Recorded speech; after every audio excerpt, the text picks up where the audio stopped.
let's let everyone in.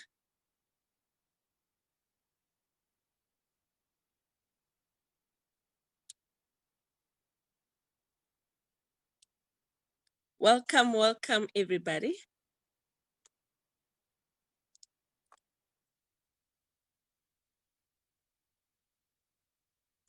Thank you very much for joining us this afternoon. We are still waiting for more people to come in. Give us a minute or two. So let's let everyone to come in and we can start.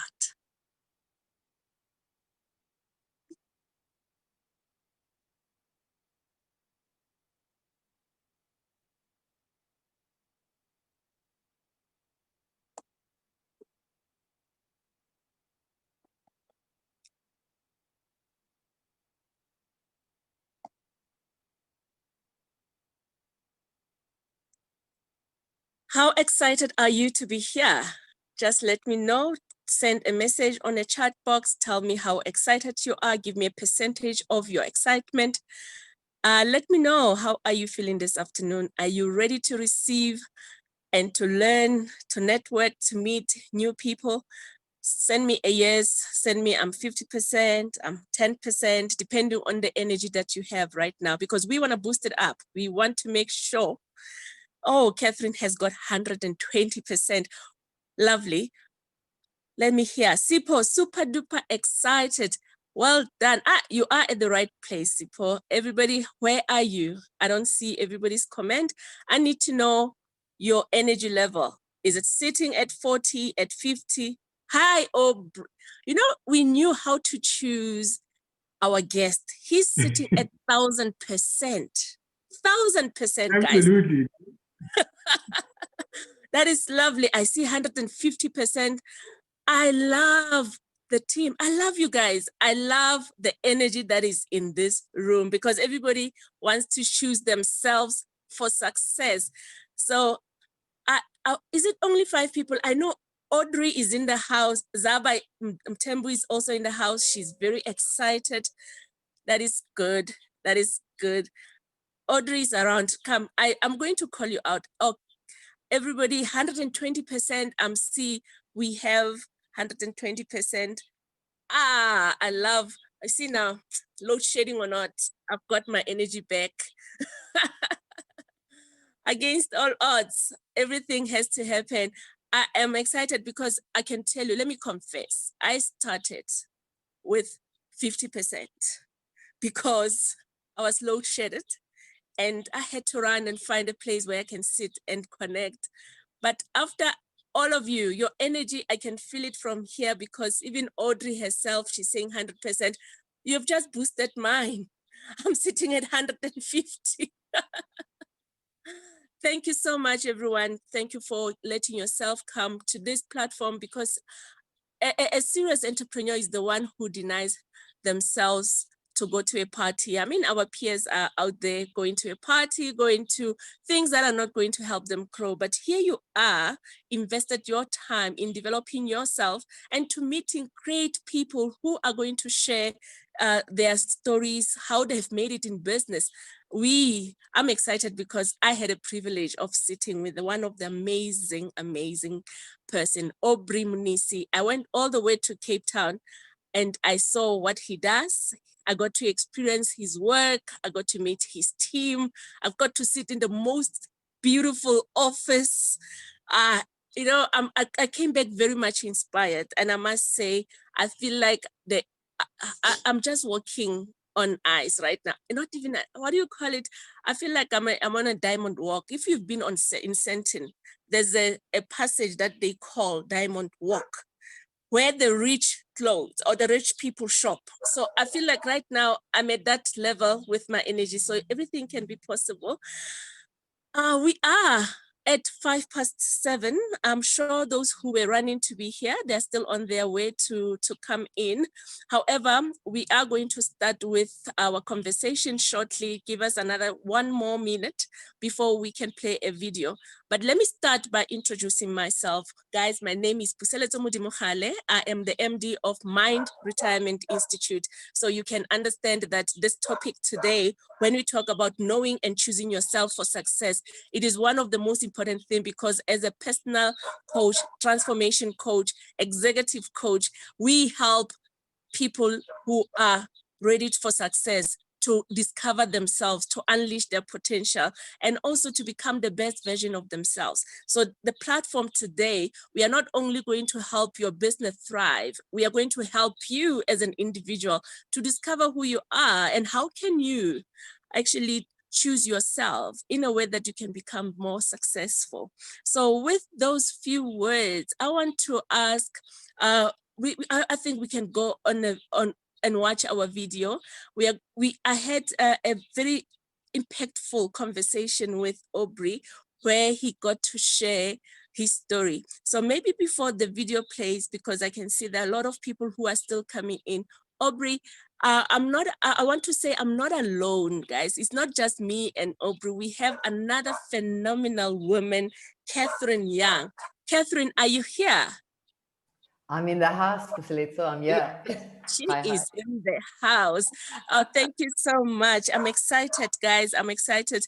I just want to say, I'm looking forward to the discussion after the video has played. I'm glad that everybody had got to see your face. You are here. And I don't know, do you want to say hi maybe before we play the video? Hi everyone, it's lovely to be here. We've literally been excited. We got together a couple of times before this call, so looking forward to it. Enjoy the video. It's just an amazing video. You'll love it. Thank you very much, Catherine. And you, Aubrey? Sorry guys, I was muted. Happy to be here. Happy, to be invited again by yourself and E-Squared. I'm just looking forward to today's session, just following up our very, very exciting session done in Cape Town, and I'm also just looking forward to, meeting everyone that's and just sharing, because entrepreneurship is a very lonely journey. We all know this, so I think any level of insights we might draw from, any entrepreneur is valuable. So I'm as excited as everyone that's in the call. Lovely. Thank you very much. And let's go right onto our video. Enjoy, take some notes, take a pen and paper, and because you are going to be asking Aubrey questions after the video. Thank you very much.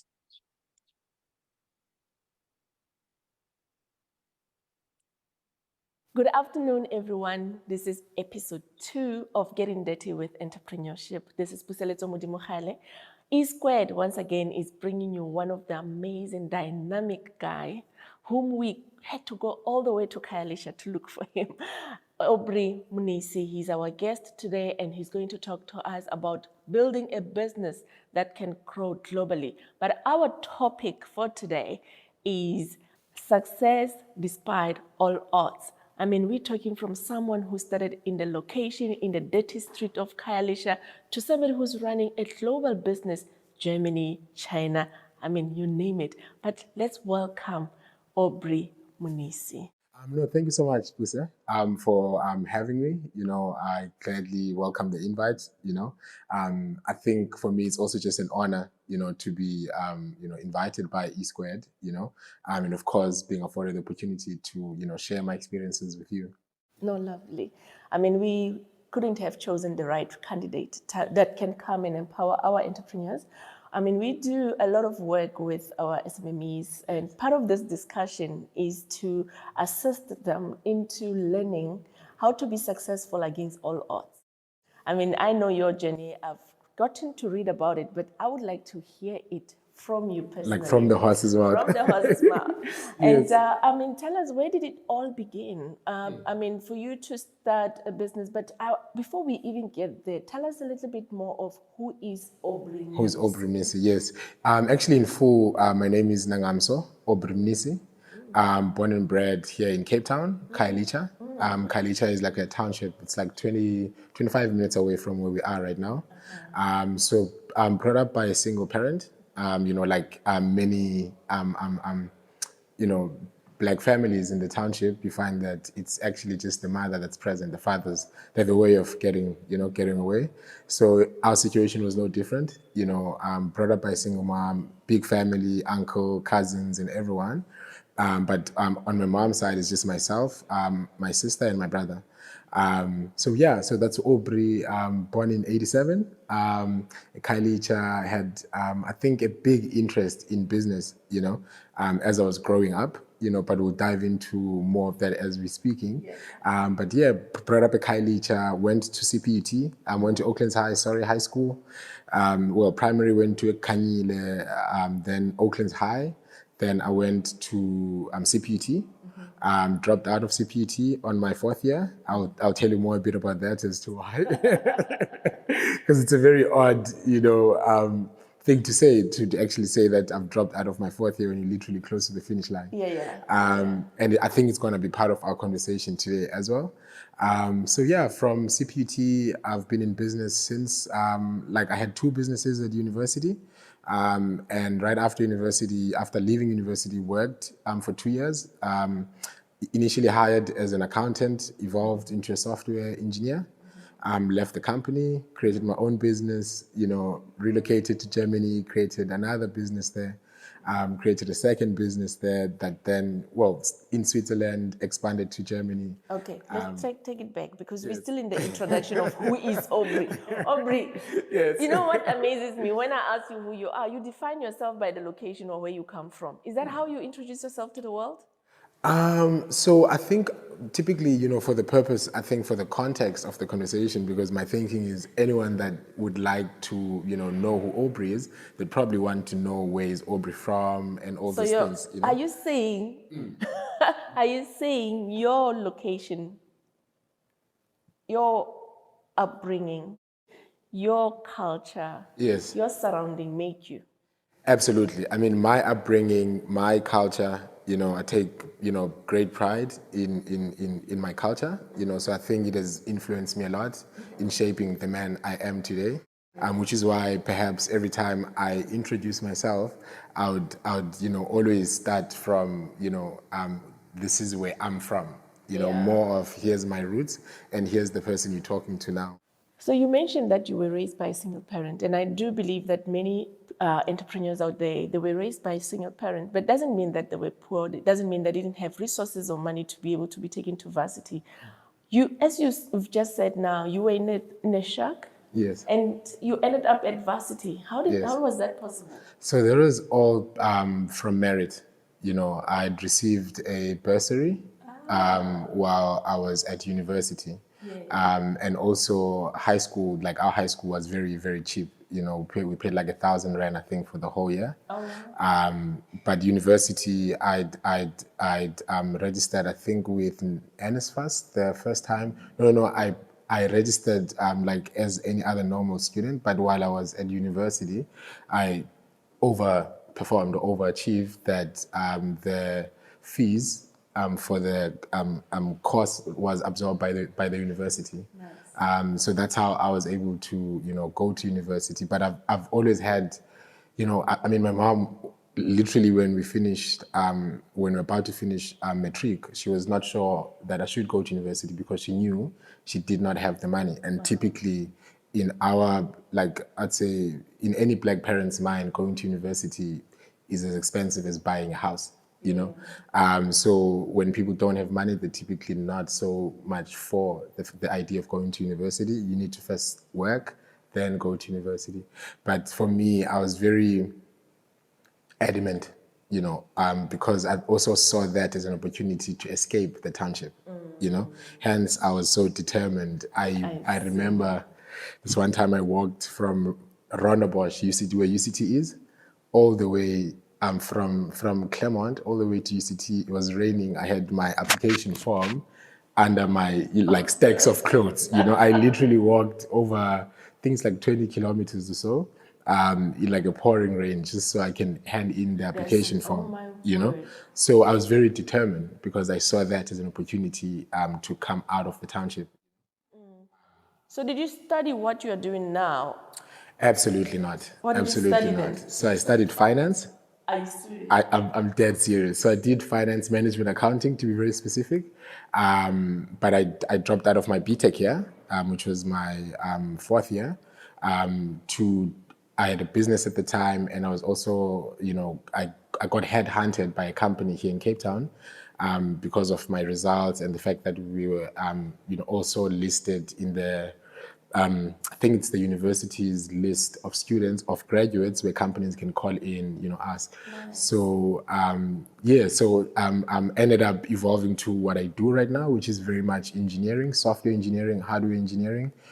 You could say it's mechatronics, but anything that involves software or hardware, it's literally my space, and of course I use my accounting degree to just ensure that, my business, yes, the business is running financial smooth, side of the business. finances are right and everything. Yeah. So that's actually what I took from the course at school, that, maybe as a business person, studying accounting is what I should do, because I was very much confused when I went to university if I should study maths or study accounting.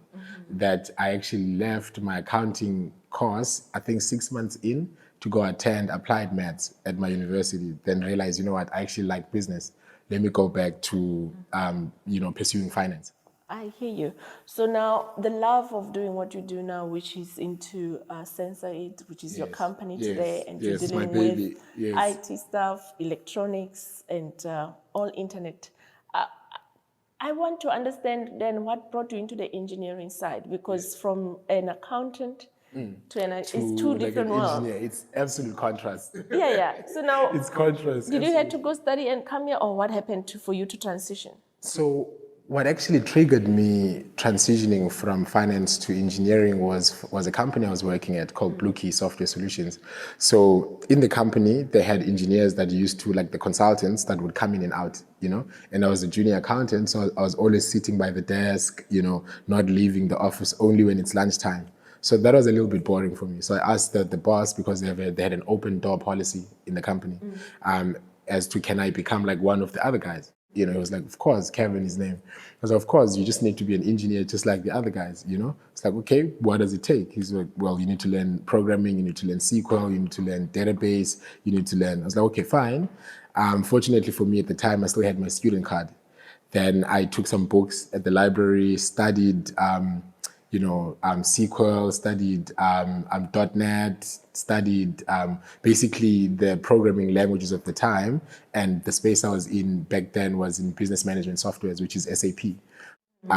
So that's really what sparked, the big interest for me in software, because it just felt like everything I studied in finance is exactly how the world works when you work. There was there's nothing exciting. It's like a calling to you now. Yeah, like seriously, it really felt like a calling, because I was like, this is not where I should be, because there's nothing exciting for me. And what I actually like is engineering, because you can influence things with engineering. You can actually, materialize your thoughts to physical things that people can touch and use and benefit from them, While with finance, there's little room for you to change much. It's very much like law. I hope the accountants listening to you will not kill you on that point. But tell me, when did you start your business? Tell us a little bit more about the business. Where did it start, and where you are at now? Number of employees, maybe a little bit more there. So SensorAid, we started officially registering the company 2017. But we had started probably a year before that, from a research point of view, from a product development point of view. It started off as a side project, because at the time I had a manufacturing business, which manufactures electronics. So I saw this big gap in the South African market, where we just spend so much money. We spend about 143 billion rands a year on road traffic crashes.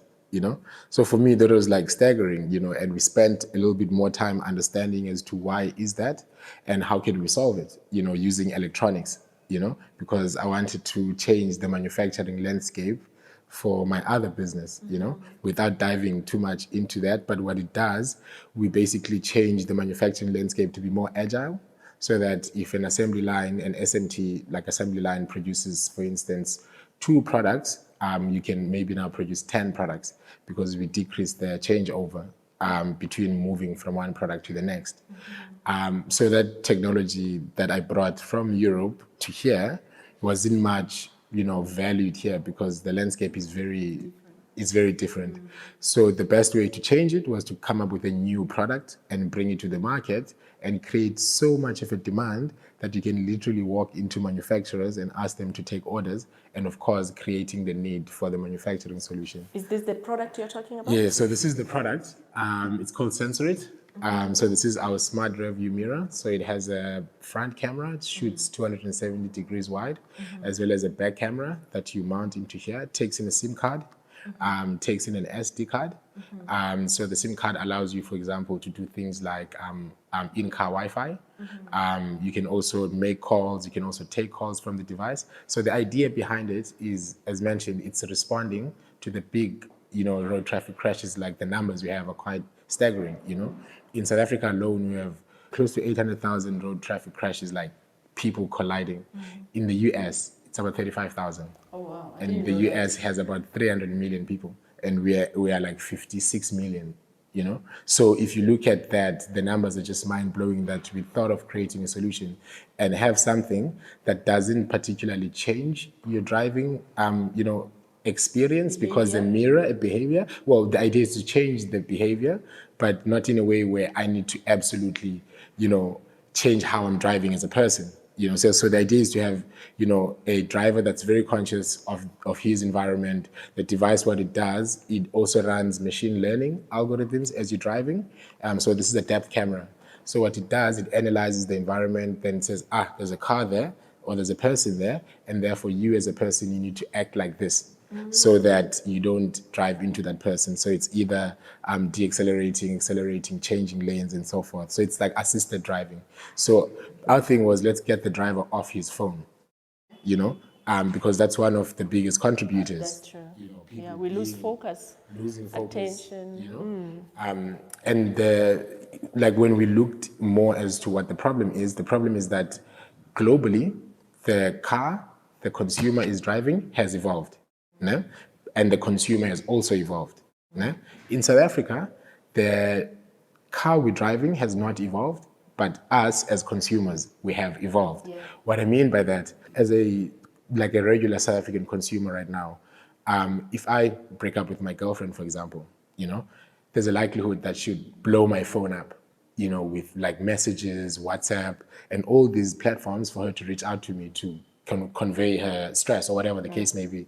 I might be driving, but the car I'm driving is not connected to my, life that's connected, which is my cell phone, meaning that I need to now take out my phone, respond to these messages while I'm still trying to concentrate, So what I mean by the cars here not evolving is that in Europe, for example, the same I-20 you have on South African roads, in Europe is very different. There's lane, lane departure warnings, forward collision warnings, and the phone is far connected to the car. It's integrated absolutely into the vehicle, that the experience is one, from a connected point of view.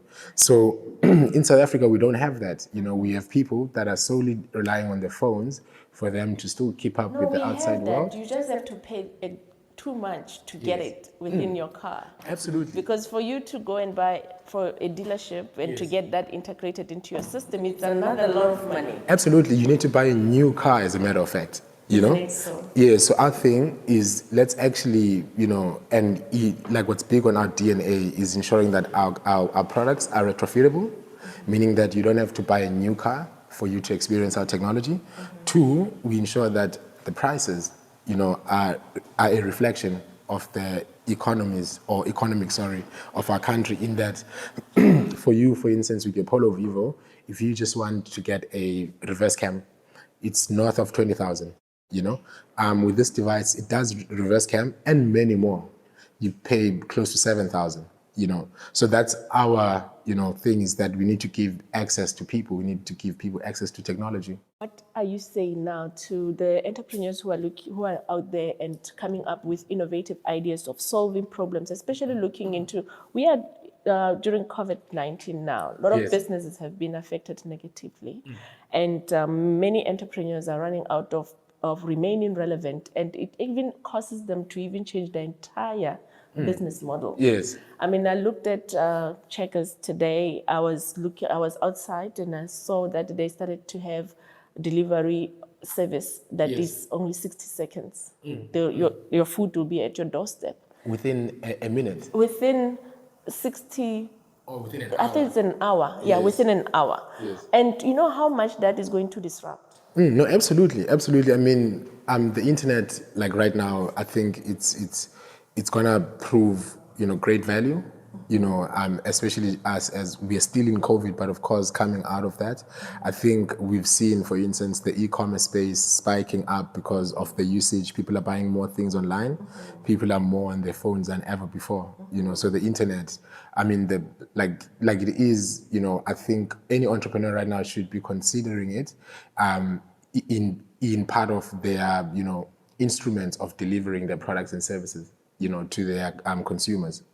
One way or the other, I think you need to be thinking of creative ways where you can leverage on the internet, leverage on the fact that the screen time has like quadrupled, that people spend on the devices compared to before COVID, for example.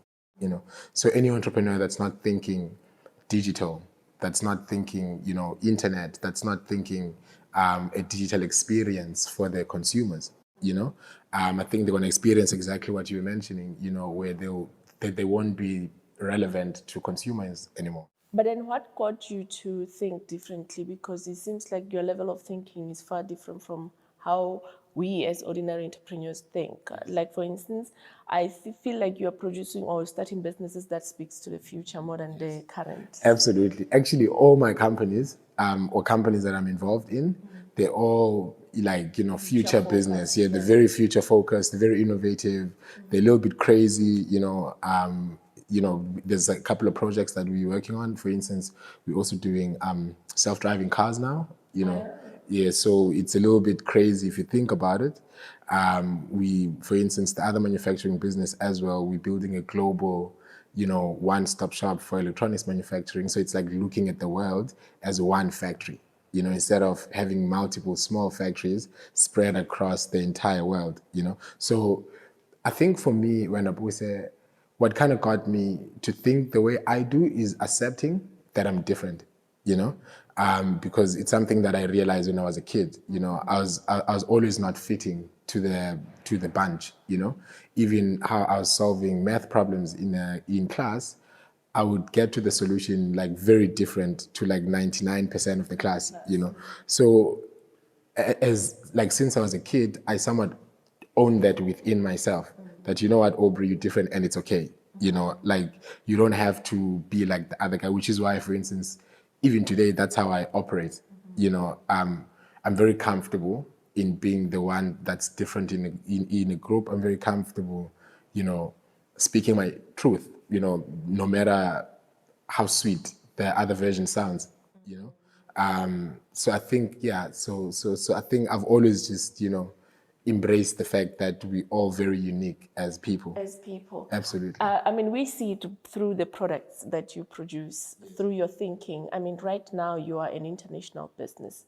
How did you get to expand that far, and what kind of collaborations and partnership did you have to have in order to expand your business globally?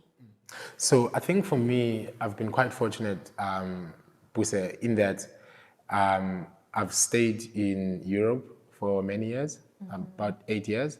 I've created like 2 businesses. I had a company called Dataset, which was like an adaptive workplace company. So what we did was combining people, machines, and software to work in unison, to basically create like a work processes of the future, basically.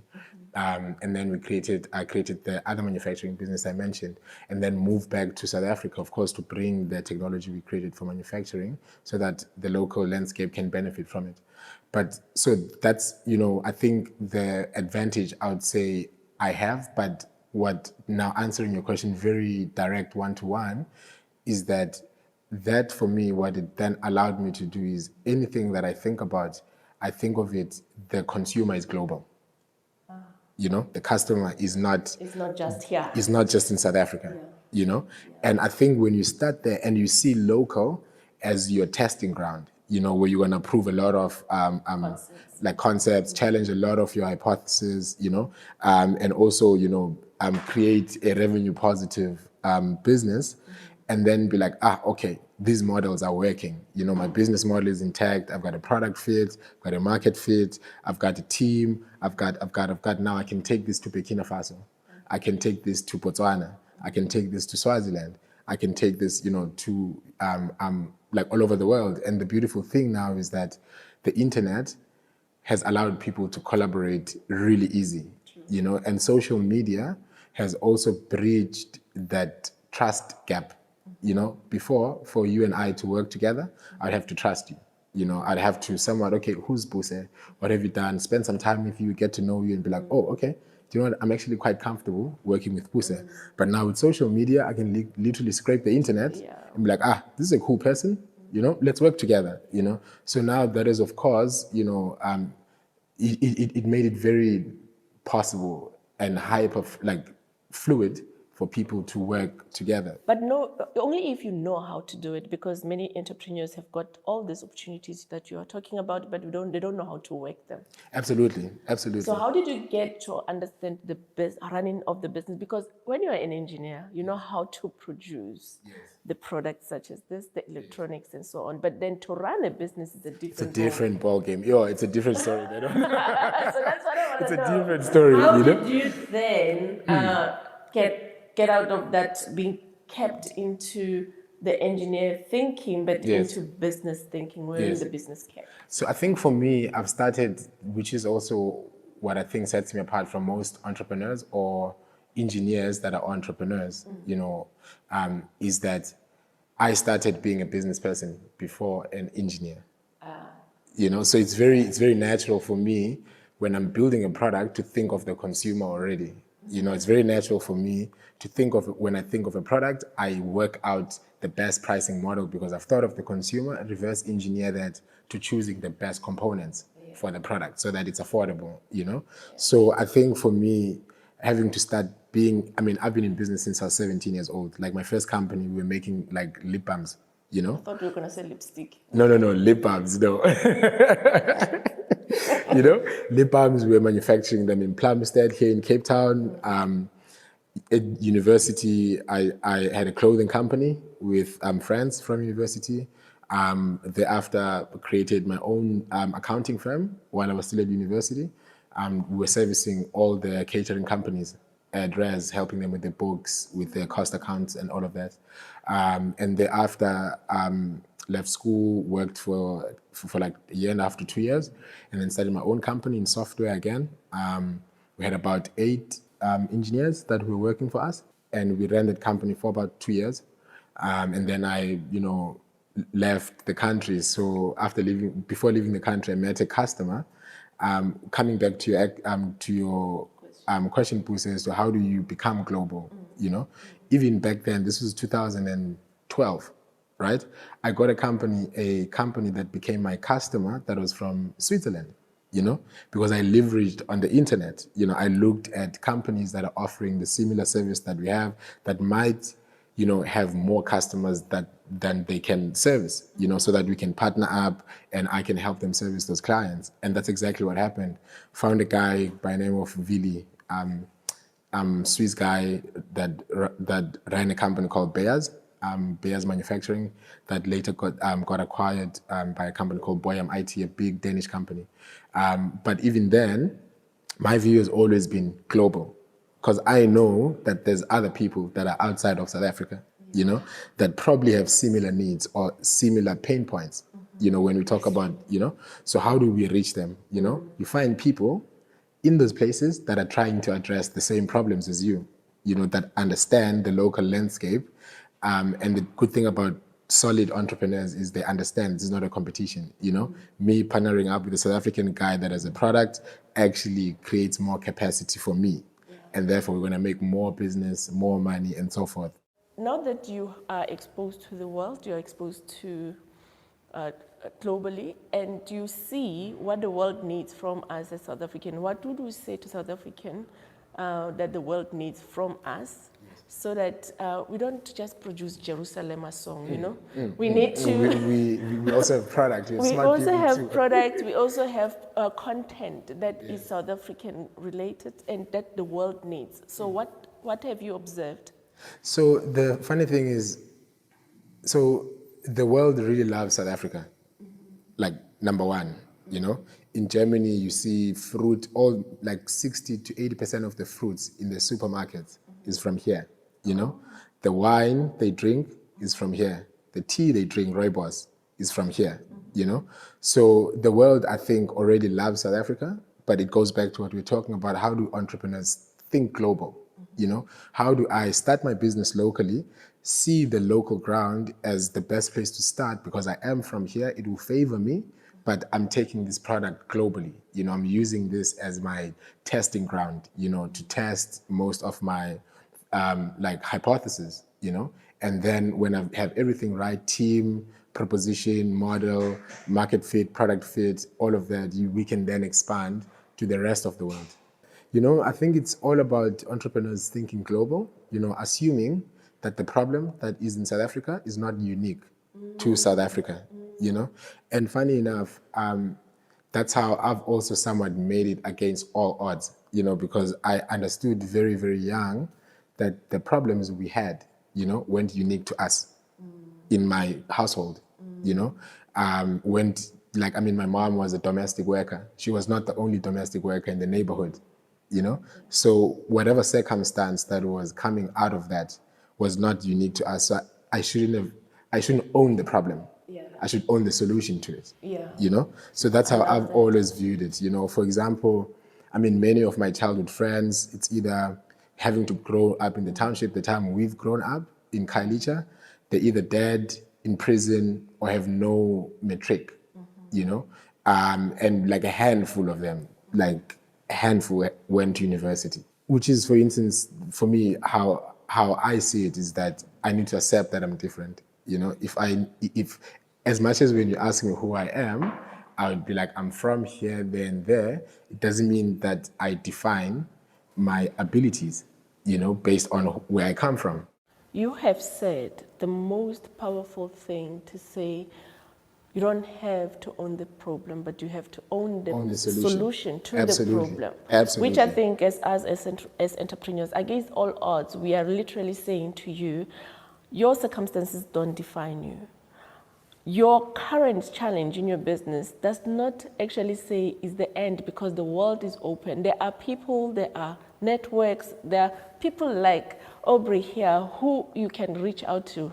There are mentors that you are allocated to. There is a platform such as E2 that is providing this great information in order for you to find solutions to the problem that you might be faced with.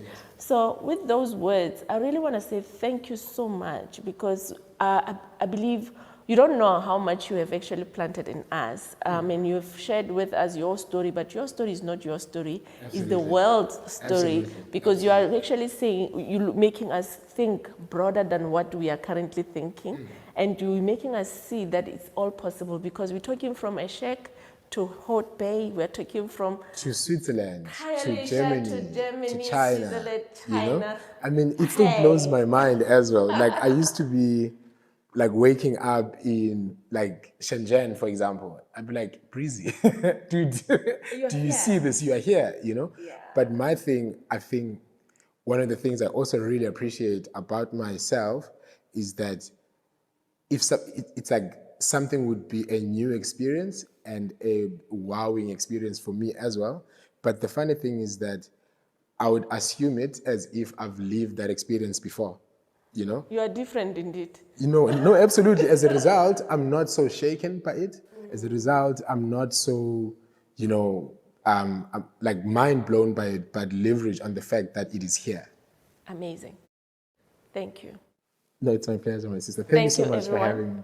I hope we are going to take questions. Aubrey might not be able to join us, but there will be a panel of people who are coming to talk about a success against all odds. This is Puseletso Modimogale, and I'm looking forward to engaging more with you in the networking session. Wow, what a wonderful, wonderful time that I had with Aubrey. I don't know how you feel after listening to what he had to say. I had to go back to my drawing board. I had to look at my business model to realize whether I've been thinking locally or should I be expanding myself internationally. You have broadened our thinking, and I love everything that you are about and the way you think, the way you do things. It's something that we're going to have to learn from you. You're going to have to download that wisdom. I feel like there's too much that we can talk about, but today we are talking about success against all odds, and also we're talking about knowing and choosing yourself for success. So I'm not alone. I am welcome for those who came late. When I introduced my panel, everybody was still not here. So let me also come back and introduce my panel once again. I am with Aubrey Mnisi. As much as I said he's not going to be part of the event today, thank God he made it in Joburg and he's here in Johannesburg. And I am also with Catherine Young. Guys, please welcome. Let me start with you, Aubrey, because we have just listened to, and watched a video where you and we were talking about your business, yourself, who you are. But I want us to zoom a little bit more towards knowing and choosing yourself for success. Because in the interview, you mentioned that you have accepted yourself, that you are different. Absolutely. So my question to you is, why is knowing yourself the key to success? I think, thanks for that, Pute. Puse, thank you so much. I think for me, it's very important because, you know, like how I see it is like business, even life itself, is a series of decisions, you know? And in any decision-making process, I think you need to be very wary of the variables, including yourself being one, you know? So that you can make a good or bad or best decision. Or even if it's a bad decision, you can still champion it or champion the circumstances because you are aware that you're the one that have made the decision, you know? So having to, I think, gain consciousness of who you are, you know, more so just understanding as well your limitations, you know, just so you can do something about it, first of all, you know? Because I mean, the idea here is to always ensure that you're able to build or deliver to problems you identify that people are experiencing. And if you think you can do something about it, why should you not? You know, but of course, for you to best deliver that, you need to understand what would, you know, lack of a better word, disenfranchise you, which is your limitations, you know? So for you to know yourself, it's very important, you know, for that reason. But the other reason, I think, because so, you know, very social animals, you know, what other people think oftentimes echoes in our heads, you know? So if you don't know who you are, it's very easy for your thoughts and beliefs, you know, to dilute my thinking, you know? And therefore you'd find that when Puse says, hey, we can't take people to the moon, I believe it too, you know? Yes, yes. You know, so I think it's very, very, very important, you know? And also, I mean, when you're building teams, you know, it's very important to know yourself, to understand the people you can work with, you know, and people that you cannot work with, so that if you presented with an opportunity where you have to work with those people, what is it that you can do to ensure that it's a fluid, you know, working relationship, you know? And also just on the very same note is that so here's how I always view the world, especially when it comes to people, and including myself, is that there's typically two types of people, you know? You have your givers, you know, as well as your takers inherently. None of the two is actually good or bad, you know? They're both, I think, equally necessary. You see this in business, for example. Takers are typically best people to closing the deals, you know, because they understand the value that follows post-closing, you know? Givers are people that typically fixated in delivering value, in delivering the product, which is your product managers, your project managers, you know, people that typically, you know, would spend hours, you know, giving themselves into seeing that output, you know? So if you don't know yourself and the people you're dealing with, you know, I think you're not avoiding things you can easily avoid. I can't be the only one asking you questions. I think I don't want to take all the questions away from our guests. please feel free to put your questions in the chat box. If you can't raise your hand, because we are here to learn, and you have questions that are burning, raise your hand up. We are going to open your mic and you can ask questions directly. Aubrey, thank you very much. Let me bring on board Catherine Young. Catherine. Hey, Puse, hi. Yes, please introduce yourself. Tell us a little bit more about yourself, because everybody have heard about Aubrey and we'd like to know you so that we can now start with our discussion.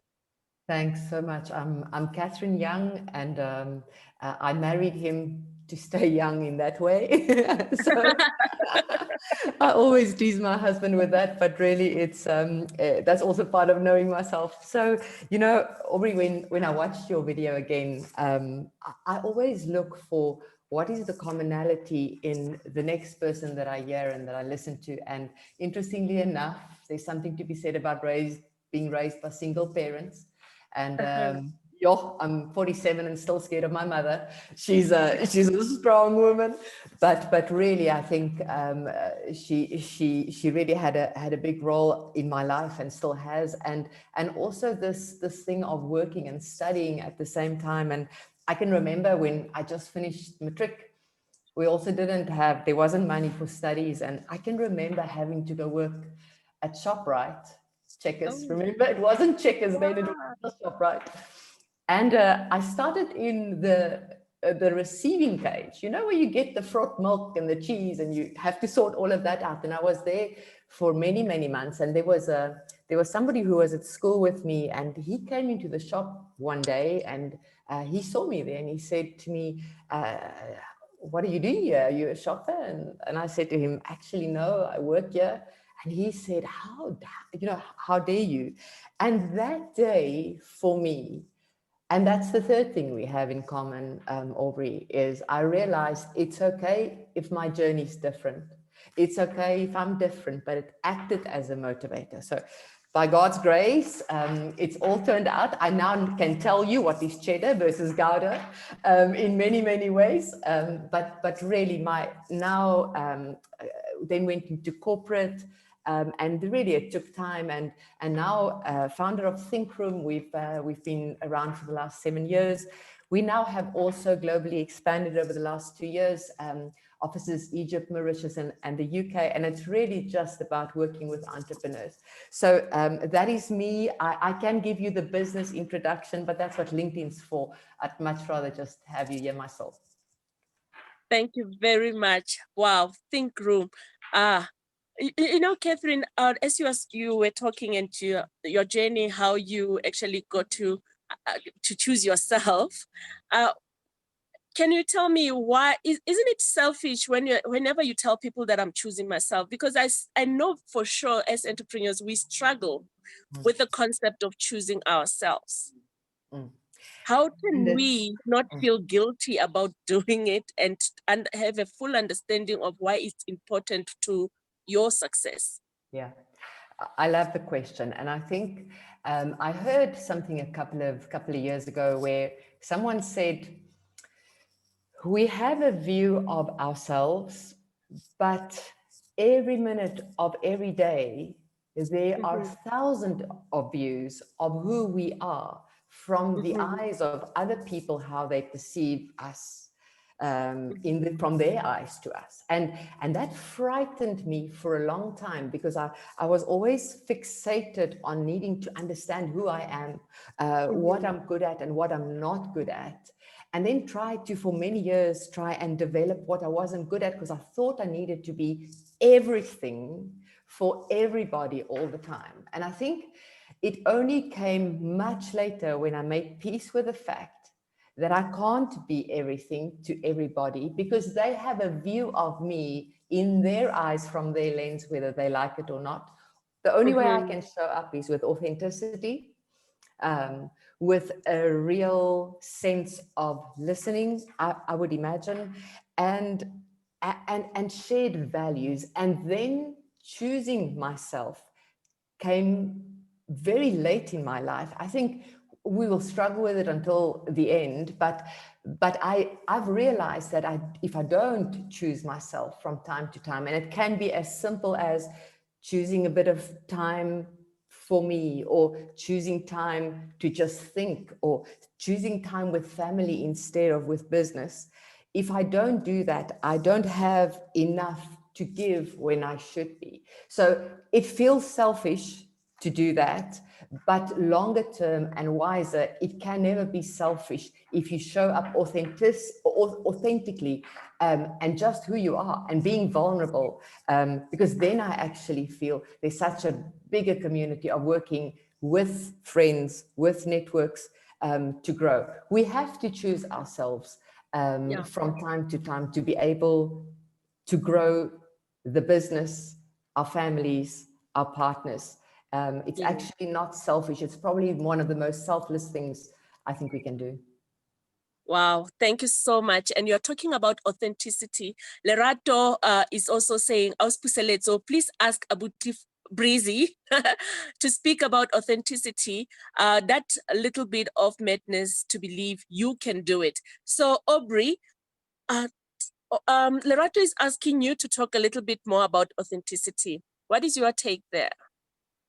I mean, so my take there, I think it's also even how we, recruit. Oh, sorry, Aubrey. She just corrected me now. She says audacity. Audacity. She put it as audacity. I'm seeing it coming up now on the chat. Okay. But take first the question of authenticity, because Catherine touched on it, and then you're gonna go on to audacity.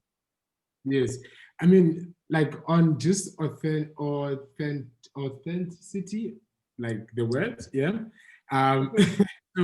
So I think for me, it's actually how I just overall like operate, even how I work with new, say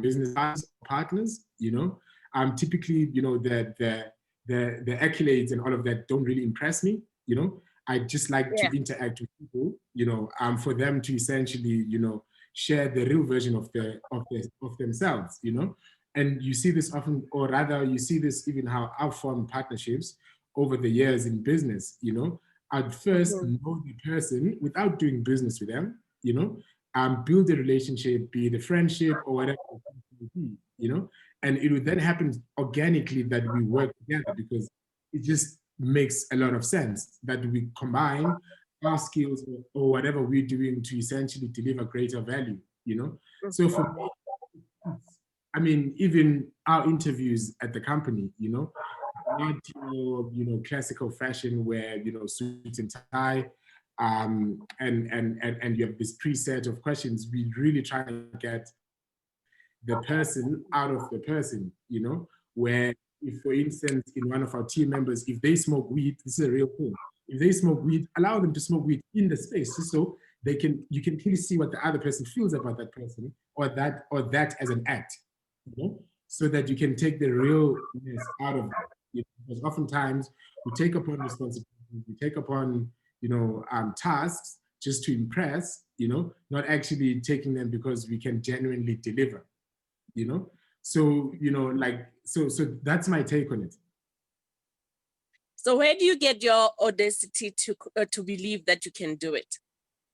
I think it's because I know all of us can do it, I think all humans are incredibly intelligent, and I think if all of us just spend a little bit of time to just research the human brain, how amazing it is as just like, an organ. I think it's an organ, right? So I think, for me, I think humans are incredibly smart, but I think I've also, over the years, as being someone that's very analytical, very, I used to be very much numbers driven. With numbers and programming, it's like when you press something, it comes out, and whatever comes out, it's like software, garbage in, garbage out, Yeah. Like exactly. So I grew up understanding that you can literally take your thoughts and put them into a lip balm, because you want to create a lip balm for people, or take your thoughts and, address a very either obvious or not so obvious problem that people are experiencing, you know? So for me to have to do that over and over through the, you know, initiatives I've been doing since I was 17, I think I've somewhat gained the confidence that like, first of all, it's possible. It's 100% possible, even if it's not done by me, you know? Secondly, I think there's nothing that can stop me from doing it if it's possible, if that makes sense, you know? So that's where I'm always coming from, you know, just like maybe putting this to a much more real life scenario, like we're approached by UCT, you know, to work with them and use their self-driving car technology, and of course, Sensory being the company that brings that to market. I mean, for the first week, you know, I was a little bit overwhelmed, you know, by just the challenge itself, you know, the depth of it and just the magnitude feeling so big, you know. But then I had to go back to this very same question, you know, can you do it, Aubrey? And that simplified it for me because I think I can do anything I put my mind, you know, on. Then from there, I started redefining a lot of, for instance, things like, for the longest time, I've always assumed or explained to myself that intelligence is the ability to practically apply logic, you know, because everything around us is logical. It's all rooted in logic, you know. But of course, we go to study, to university, to be masters of that particular logic, you know. So that's how I've always, you know, understood the definition of intelligence until this, you know, opportunity I'm talking about, where I was like, wait, why did these guys even choose me out of many other people, you know? So then I drew it down to me matching, or rather whatever that's in my head, it being one-to-one to whatever that influences it.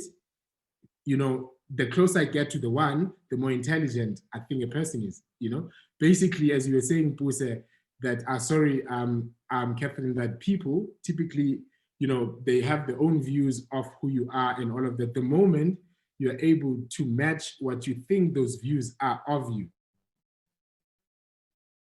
but they actually think you're actually smart because you're able to understand the variables that form or influence the perspective they have of you, you know? If that makes sense? It does make sense. However, the self-awareness part doesn't come as easy to many of us as it seems to be for you from what I'm listening. But how did you get to realize that you have the ability to choose yourself? Because I can tell you now, many of us, it takes us longer to not conform, to not want to fit in, to not want to do things according to the standard of the world, but to always want to do it according to what the other person is saying is going to work. Because we have presented a lot of our cases before the board, before the investors, and many of them will reject the proposal based on their understanding. So when you come to that awareness that actually what you have is still as great, what has to happen in your mind and how do you get to that level? So I think I can only, you know, thank my mother for that, you know. Because, yeah, she instilled that in me, you know. I think I shared this with you, Puse, like, when I was a kid, as much as we grew up poor, you couldn't tell that from a distance. You'd have to go to my house, you know, for you to be like, flip, these guys are living in a shack. But if I'm walking on the street there, my t-shirt was like, my school shirt was crisp white, you know, my pants, you know, my gray pants had izembe, like, you know, ironed nice and all of that, you know. So my mom always, you know, made me believe that I'm no lesser of a person than the next person, regardless what they have, you know. They could be wearing a fancier blazer or a fancier pants, but I'm like, my ideas and thoughts are as valid as they, you know? And of course, what that then led, I think, just as early as primary, actually, because I always realized you can always do better in whatever you do, you know? And there's always a different way of doing things. So, which is why from as early as primary, I was always like the class captain, the class rep, all the way to prefect, because when you're in leadership, you're able to, you know, echo your thoughts through whatever that's being, you know, executed. So I'm never the guy that stands on the fence and allow, you know, things to be decided by other people and hope for the best. You know, I was Mhm. never that guy, you know. But to answer you to like very more direct, that was just a bit of context. To answer you more direct, the moment that it hit me that I have the ability to choose myself, because I never knew that as well, you know. I only realized that I think just when I was going to my fourth year, you know. So I think many of the people in the call can relate. You know, if you are a young Black kid and you you know, the first one to go to university, you are the hope of the family, you know. So the most sensible thing for you to do is finish school and then get a job so that you can then, you know, bring back the money back home where people's lives can be better, you know. So similar situation I was presented with where I just finished my diploma. So I went to CPUT. So you start with a diploma, then you do your BTech, which is your degree. So with a diploma, you can work, you know. So literally everyone in my home was saying, I need to go get a job because this is why I went to school, you know. But at the time, I was running a company called Casual Trading Close Corporation, where we're making custom. So I'm not sure if everyone remembers in the call, there was a time back in the days where there was rocks, Cape Town rocks, 7, you know, those printed t-shirts, you know, like everyone was screen printing. So what we noticed was that all the screen printed t-shirt had a similar cut, you know, meaning that these guys that were printing, they were buying the t-shirts from the same like supplier, you know, which was like standard cut, you know, and they would print their funky, cool, you know, prints on it. But then we're like, wait, what if you can create custom fits to sell to these guys that are buying, you know, these plain t-shirts to print on, you know? So that was the business I was pushing from second year, third year. But then, of course, that was not a business to my family's eyes because we weren't making money. You know, we weren't raking in like a lot of thousands that we can bring back money home. So for them, they were like, you need to stop this and actually, you know, go to school. Go work, you know. So I told them that I needed a bit of time to think about this. Asked my mom to call a family meeting to give everyone feedback, to essentially tell them that I'm choosing myself. I'm going to do the business thing, which is why I actually studied BTech so that I can have a place to live. You know, I can still continue doing what I'm doing with the same energy, where I'm not at home. You know, I'm still at school studying. So the BTech choice was more of buying myself more time in doing business. You know, so I continued, of course, doing business. And never worked, you know, as per my family's choosing. And 2-3 years later, I bought my first car cash, you know. Then they started seeing that, what this guy was saying is actually valid. It was just different, you know. It's not what we used to. More so, we've never seen it before because there hasn't been anyone in my family that has created anything from business. Wow. Wow. Wow. No, thank you for that. I want to ask, there's a question that came in and I would like you, Catherine, to take it. It's from Jennifer. She's asking, in your opinion, to what extent does one's childhood experience and environment impact their ability to think and thrive entrepreneurially? It's a fascinating question, and thanks for the question, Jennifer. We work with many entrepreneurs on a daily basis, and very interesting is that we find the basic characteristics of resilience. The glass is half full. Hear me out on the cliche. And then we drink the water through the day, and tomorrow the glass needs to be filled again, and then it's half full again. And sometimes we wonder, why isn't it full? But it's the mentality thing. And we find with many entrepreneurs who have accepted that it won't be easy, accepted that they don't have to be the same as the other. And for me, it's important to know that we don't have to be the same as each other. We all have different journeys, and my personal belief is it was chosen before conception what my journey would be. And if I want to be like Aubrey or like Sipho, I am actually not fulfilling the purpose in my journey because I'm trying to show up as somebody that I'm not. And what if I had a responsibility and an accountability to be there for somebody at the time of who I was, but because I didn't show up as me, trying to be someone I'm not. So I have a very fundamental belief that our childhoods were chosen for us because of our beautiful souls and how we show up. And if we embrace that, and if we know that it's not going to always be, it's not going to be easy. And every morning when I wake up, I literally wake up and then I say, thank you for the new morning.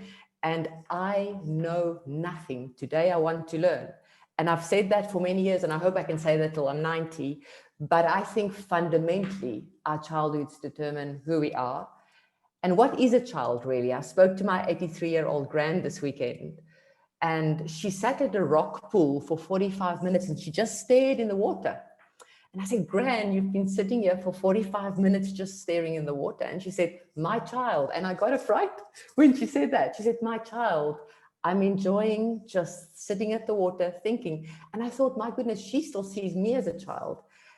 My point is this: we are forever in some life stage or the other, perceived by somebody or the other, and we should be forever learning. And my childhood was not only when I was up to the age of 7, I'm still learning, and we've got to embrace that, because it's our journey, and we've got to be stand and counted for the journey that we walk.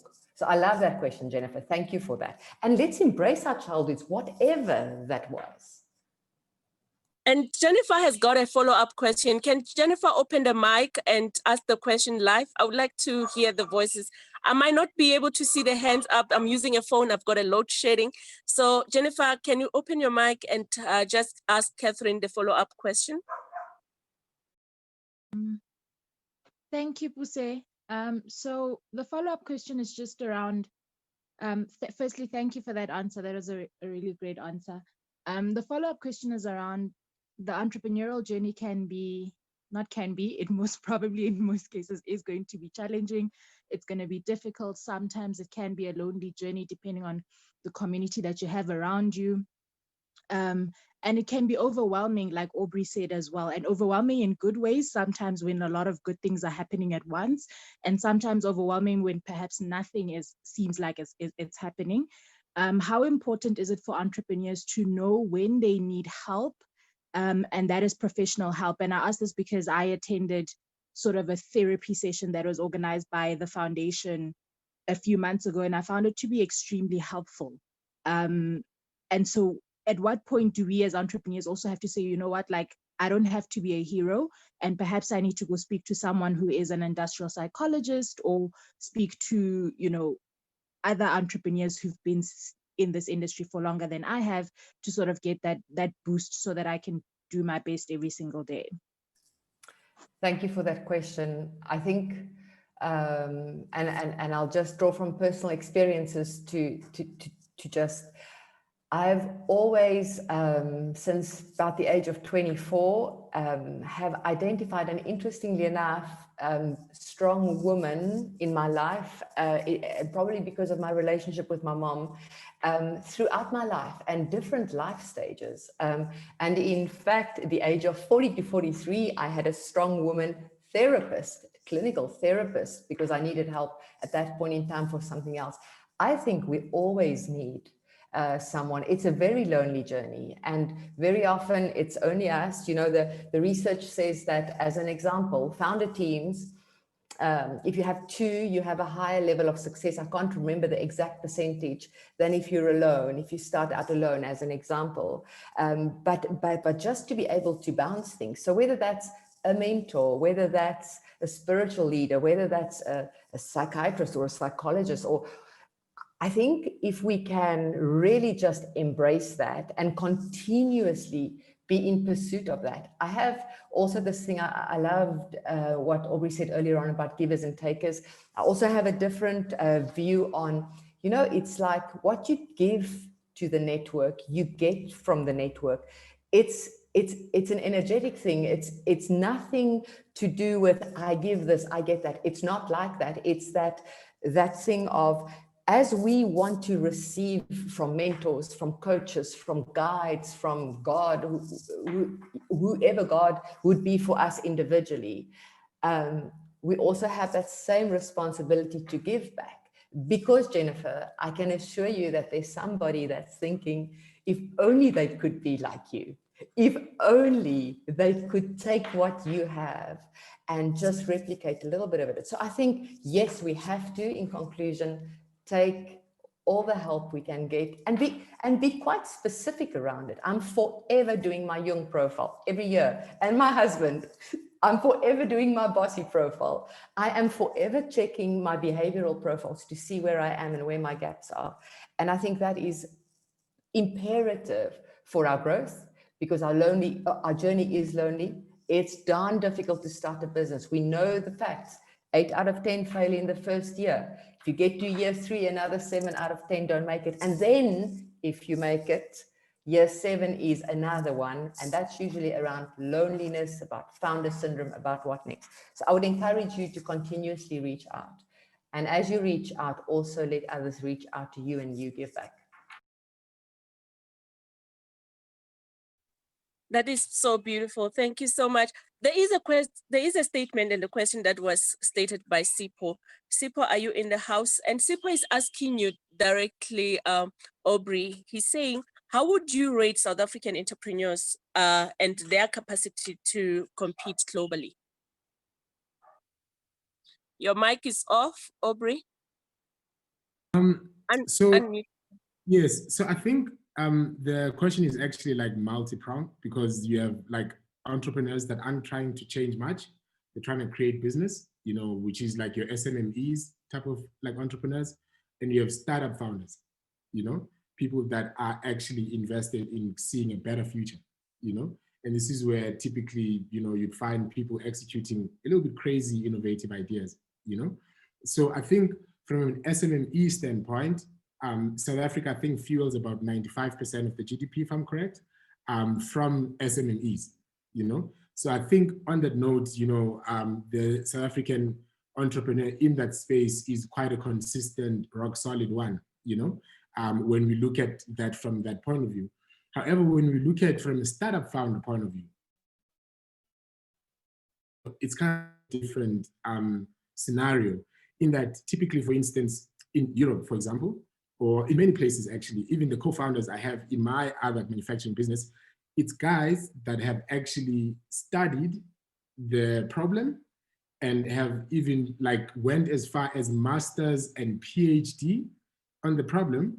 And therefore, when they finish that, they really understand it, And because they are, they really understand it, and they are the most, I think, best people to execute it, there's also an infrastructure willing to support them, which is your VCs, which is, pretty much everyone, your partners as well, like corporate partners, and so forth, So in South Africa, I think the startup culture in South Africa is not there yet, I mean, we still think, creating something that finds your keys is innovative, So for me, I don't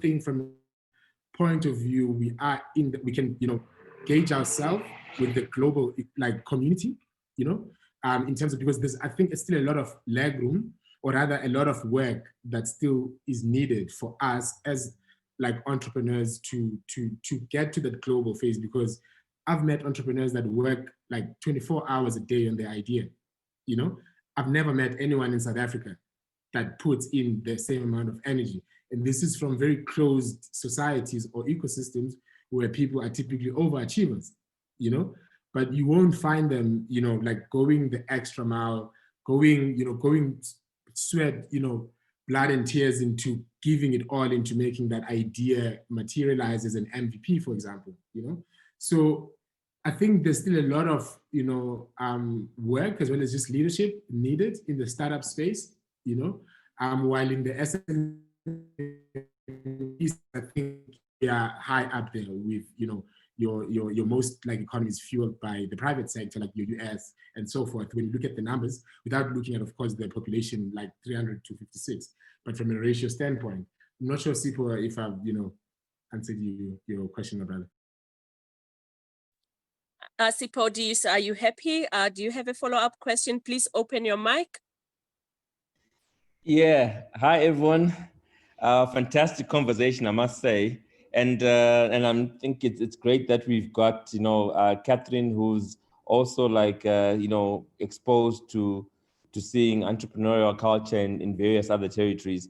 And yes, I do have a follow-up question. And it's really to say, how then do we fuel this startup culture? We have massive problems, and that's the opportunity space for entrepreneurship, right? Especially startup entrepreneurs, because we're not short of problems to solve, you know. So what should we be doing? What could we be doing? What are you doing, Aubrey, and Catherine? Let me leave it there. Okay, no, thank you so much, Sipho, for the follow-up question.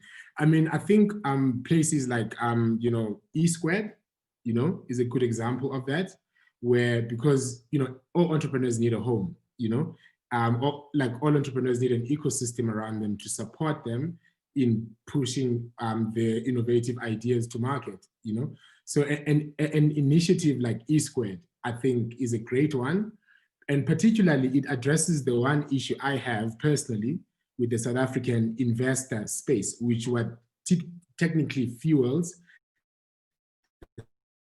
space, because local investors tend to devalue or undervalue equity or IP or startups of companies, right? Why? They want skin in the game. They want to pay discounted for the equity so that they can have a bigger share for R1 million, So you see that I've spoken to many VCs in the country since I've been back the last 4 years, 4 years, That's something that's very common across them. But now programs like E Squared, it actually allows the entrepreneur to have the conversation with the investor at the right time, meaning that the value of the business is not lost at the point the entrepreneur is having a conversation with the investor, So like initiatives like E Squared for one. So just maybe like as I'm talking, I remember reading an article about 3 weeks ago, how Silicon Valley became Silicon Valley, They're very much invested. So how Silicon Valley became Silicon Valley is basically academia spinning off, university projects as startups, and being supported by the, corporate America, so to say, and I think, which is what South African universities are also doing. I've seen a startup spinning out of University of Pretoria that's global. They're approaching a unicorn status, So I think those efforts where, ecosystems are built, like ecosystems like the Black Unicorns, for instance. Like when I came back from staying in Germany, one of the things that I noticed when I, specifically Cape Town, because it's called the hub, the tech hub of South Africa and Africa. It's an entry point to the world or to the continent. And, it's amazing, So I joined this accelerator to startups with Barclays Rise. This was about 3-4 years ago. But what kind of disturbed me a lot then was the fact that what we're talking about, Sipho, was not affecting the white males that are creating startups in South Africa because of the close relationship they have with equity, and also in the spaces there aren't Black people. I mean, in Joburg probably it's different, but in Cape Town it's like the Black person that's there brings you coffee, Other than that, it's just like white males. So I find myself mentoring, these companies. And I was like, it's a little bit unfair to call Cape Town the tech hub while it's not representing the demographics of the city.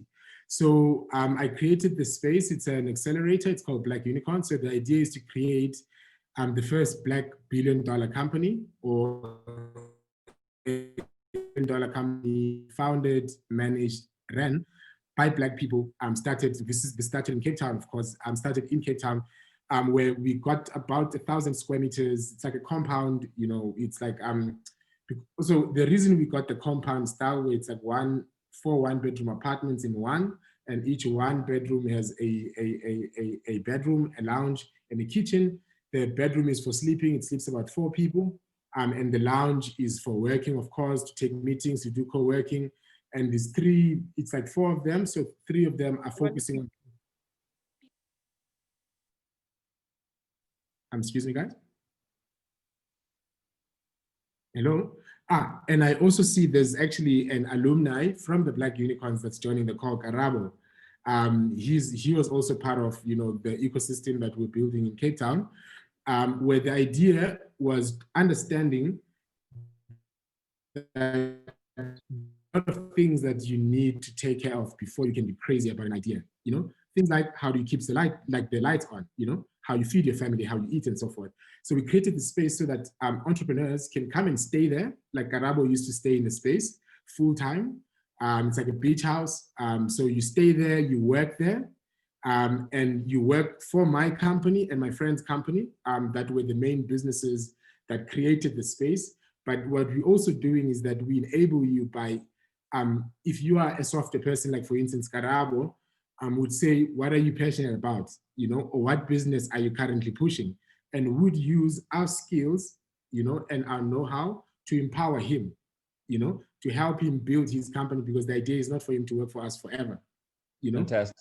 The idea is that he also builds his own equity. Thank you, Aubrey. Thank you. And everybody's marveling over your remarks. They're saying they're learning a lot from you. I just want to make everybody aware that there's a poll that is happening at the same time as this conversation is going on. Please do respond to it, because we would like to get your feedback. Your contribution to and your feedback is going to help us greatly in ensuring that we always bring you the best and we always deliver to your promise. So I want to take the last remark, and it was, I think it was the remark from Wadi Abrahams. I hope I call your name correctly, but the statement says the mental health and mental agility should be part and parcel of entrepreneurship development programs. So Catherine, I want to ask you, how do you think now the enterprise and development programs are now taking up this ability to support SMMEs with their mental health and also with their personal development? Yeah. So Pusi, I'm so passionate about this, and really, Waji, sorry for misspelling. I need glasses and I didn't have them on, so forgive me for spelling your name, because people's names are important. So we just simply cannot work with only a business and not with the entrepreneur. And we're finding more and more, and especially this year, we're finding more and more with the playing field now equal for everybody. Nobody knew what this pandemic would bring. Nobody understood it. We were all in chaos, and many of us still are. But I find that it's such an opportunity, because it's brought this level playing field that we're seeing some entrepreneurs exceedingly doing well, who didn't do well before this, because of this one thing. They look after their mental health as well as their businesses. We can't separate these two. In fact, we don't work any programs whatsoever if we don't have a view of the individual. And for me, that's almost the more important view at the start, the view of the individual, understanding what that is, what that isn't, and then helping on the people side and then the business. And jointly, we then see much greater success. I see a lot of this coming through in the ESD programs. And interestingly enough, just on a call earlier this morning, we're planning a program now for 100 female entrepreneurs in Côte d'Ivoire. It starts next month, and one of the biggest parts of the discussion this morning was, what is the personal, mental, and physical, interestingly enough, somatically, because we forget our bodies. Aubrey, I'm going to speak for you because I love your mind just by what you're saying, but often we think our bodies are just here to keep our heads up, right? But the reality is that somatically we also need to do work with ourselves, with our bodies. And this particular program, we're focusing almost 35% of the budget on developing the entrepreneur, on looking at the entrepreneur, the mental health, the mental prowess, the keeping on, the straight ahead, the knowing that it will be difficult. It takes a long time. And let me stop, because I get so passionate about this, because I think sometimes as an ecosystem, we are sometimes irresponsible with how we set up programs and how we run them, because we're not taking a holistic view. We're not taking the view of the entrepreneur from the start, regardless of how many programs there will be. And I think it's incumbent on all of us as an ecosystem, actually, to get this sorted. But mental health is imperative to the long-term success of any business. And the reality is we're all going to lose it at times. I do often. And then where do we tap into to find strength? And our narrative literally determines our future, right? Our narrative, what we say happens. And we work a lot also with entrepreneurs about understanding that your narrative determines your destiny. If you say it's difficult, and if you say you're not going to get the customer, you won't. And I speak to myself, 4 fingers pointing back at me. So it's imperative that we view both. I can't say the one is more important than the other, business and human being. Absolutely. Absolutely, Catherine. And I must say, being that's part of what I do on a day-to-day basis with support of SMMEs with their personal and self-mastery. And I've seen the amount of increase in their business success when we start supporting them as well with personal development, because sometimes it takes another person to help you unleash the potential within you. So I like what you were saying earlier on, Aubrey, as well, about mentors and getting the right support around you that can also help you broaden your vision, broaden your thinking, broaden the way you look at things, because there are a lot of perspective to things. So in your closing words, how would you want to part ways with us? Aubrey. I think from my side, I'd like to just thank everyone, for joining in. And it's been a phenomenal session, as well as just like a knowledge exchange platform, I really, really appreciate everyone. And also just extending on Catherine's point, on mental issue, because it's something I'm also, that to us or to me, it's like, you can't want a car to take you from Sandton to the south and not pour the petrol. You can't invest in the business and not invest in the person that runs the business. Mental health is very, very important. So I think, I'd like to just take this opportunity to just, thank everyone and just highlight how important mental health is, and that we all need to, I think, treat it as a serious thing, and take good care of our, I think, minds, because that's oftentimes what we have, to bank on. Thank you very much. Catherine, can you just give us your parting words? Sure. I will end with this very short story. There's this little story about the guy who literally is on his way to work, and it's a very hot day outside, and he opens the fridge and he takes ice to put in his water before he leaves. And as he does that, he takes his hand. My mother would kill me if I did that, but he takes his hand into the ice in the fridge and he pours it into the water, and some of the ice blocks fall on the floor.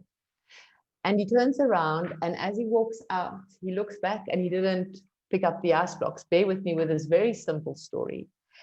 And the story here is, successful people don't leave ice blocks on the floor. Hear me out. Just hear me out. It's in the small things that determines the big things. And if, as an individual, I leave the ice blocks on the floor, not worried about the hygiene, or maybe somebody may slip when I'm gone. If I leave the small things, how would I cope with the big things? And getting the discipline back, again, I speak for myself, getting the discipline back in the small things, the big things start taking care of themselves. And then our narrative absolutely determines our success.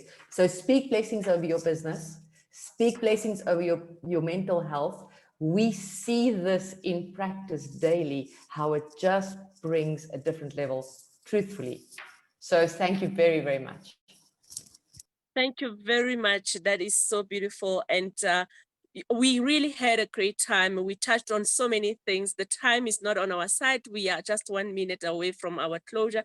I want to say personally, thank you very much for this platform. We are hosting Getting Dirty with Entrepreneurship on a quarterly basis. We had the last session, which we had about three months ago, and today is the second one. We are looking forward to our third and our fourth and many more to come, because we would like to continuously form this kind of network where we can learn and be empowered. Today's topic was knowing yourself for success. And I can tell you that knowing yourself is real success, because every success that you have around you starts first with you. So I want to thank you, my panelists. You were amazing. And thank you so much, Catherine Young. Thank you so much, Aubrey, Mnisi, and I hope to have lunch while you are still here in Johannesburg. And thank you, Sipo and E-Squared and the team. You have been phenomenal support, making sure this event.